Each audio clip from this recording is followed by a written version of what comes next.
नमस्कार, monsoon YouTube च्यानलमा हजुरलाई हार्दिक स्वागत छ। बिएड द्वितीय वर्ष मेजर नेपाली कविता काव्यमा समावेश गोपाल प्रसाद रिमालद्वारा रचित सान्त्वना कविताको वाचन गर्दैछौँ। यदि भिडियो मन परेमा लाइक, शेयर र च्यानललाई सब्स्क्राइब गर्नुहोला। तिमी नरौ बस केही बेर पर्ख मात्र, संसार हाँक्दै अघि बढ्ने तिम्रो योद्धा भरे तिम्रो सानो कोठामा आइपुग्नेछ। तिम्रै अङ्गालोमा अटाउन आइपुग्नेछ उसको त्यो धप्प बलेको अनुहार भरे तिम्रै मधुरो दियालोमा देखिने हुनेछ। तिमी नरौ बस केही बेर पर्ख मात्र, हो उसले आफूलाई बेग्लै तुल्यायो, झट्ट चिन्न नसकिने तुल्यायो। आफ्नो मायालु हृदयलाई ठोक ठोक गरेर साह्रो तुल्यायो, आफ्नो हलुका लयालु बोलीलाई कडा र गाह्रो तुल्यायो। हो उसको लट्ठ परेको स्वप्न हेराई तिखो र रुखो भयो, उसका नरम केस लट्ठा परे जस्तो भयो, ऊ फुस्रो धुस्रो जोगी जस्तै भयो। किनभने उसले संसारलाई ठाने भन्दा अर्कै पायो, उलट पुलट गरिदिनु पर्ने पायो। ऊ त्यसैले योद्धा भयो, कम्मर कसेर लडिरहेछ। होइन ऊ निष्ठुरी भएको होइन, माया मारेको होइन। ऊ निष्ठुरी भएको होइन, माया मारेको होइन, तिमीलाई बिर्सिएको होइन।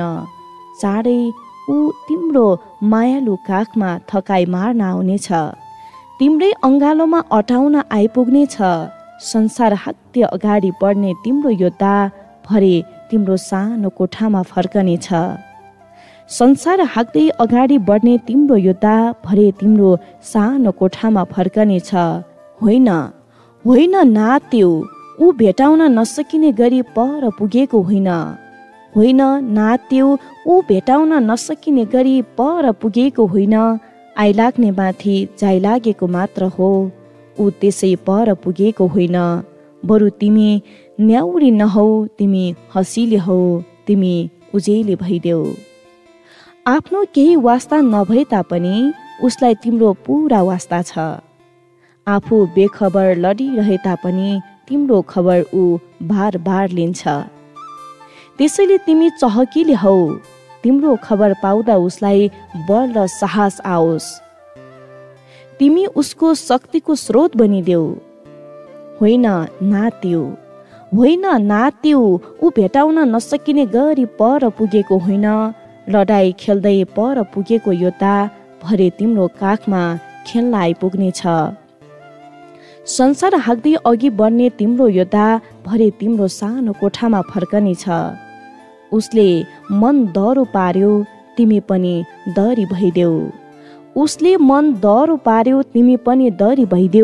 उसले प्राणको निम्ति प्राण दियो त तिमी कति कम नहौ। भरे तिम्रो मायामा पक्ले प्रिय म फर्के भनी तिम्रो आँचलमा आफ्नो कालो अनुहार लुकाउन आइपुग्यो भने मर्नु भएन। त्यसैले तिमी पनि प्राण गर भनिदेऊ, म हारेको अनुहार हेर्दिन। लडाईबाट पिठ फर्काउनेको निम्ति मेरो घरको दैलो खुल्दैन, मेरो अङ्गालोको हार हार्नेको निम्ति होइन, मेरो जयमाला विजेताको निम्ति हो। भनिदेऊ तिमी नडराऊ।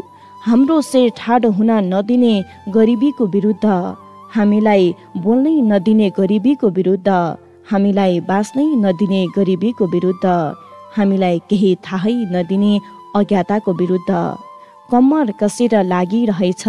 जित उसको हुन्छ भनिदेऊ। हो तिमी उसको शक्ति भयो, जित उसको हुन्छ, ऊ चाँडै फर्कन्छ। उसको धप्प बलेको अनुहार तिम्रै मधुर दियालोमा देखिने हुनेछ।